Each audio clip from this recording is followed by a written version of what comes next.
Well, it's true that the demands for religious certification in vitro diagnostic products like culture media has been marginal at best, but this is in the process of changing with the evolution of new legislation in certain Southeast Asian countries. In other Muslim countries, there's a clear preference when there's a choice to have halal certified media because it represents a sort of security for the end user or preparer. Now, what makes this possible at Solabia comes down to two factors. In addition to our own culture media formulation expertise, we've been a major manufacturer of peptones for the past 50 years. And peptones are important because they are arguably the most important ingredient in a culture media because they define performance. Secondly, our experience with religious certification for this same peptone line is extensive, and in fact, we've been halal certified for peptones since 2018. This is fairly unique in the market.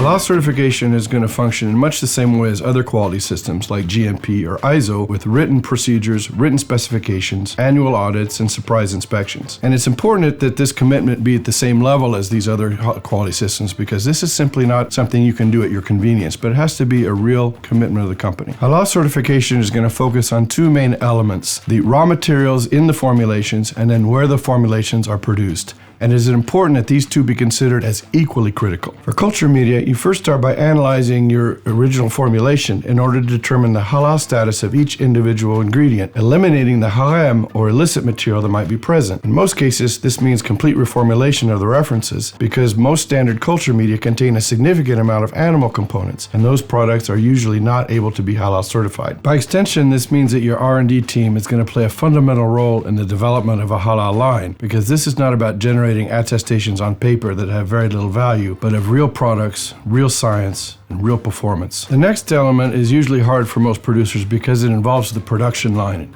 the hardware. Anything that comes into contact with the formulation of the media needs to be halal compliant. So this means all of the production material, the machines, the mixing, the blending, the packaging machine, even the single-use tools must all be halal compliant, and it's usually not enough just to do washing steps between production runs. Dedicated equipment can in some cases solve the problem, but it usually doesn't do everything, and it's usually better to be in an environment like at Solabia where it is a continuous halal certification of the entire production facility. Finally, the choice of partner in a halal certification organization is very important. We've been working with the Halal Feed and Food Inspection Authority since 2016 and found them to be a very reliable and, just as importantly, recognized authority by the major Southeast Asian halal reference organizations like the MUIS and the JAKIM.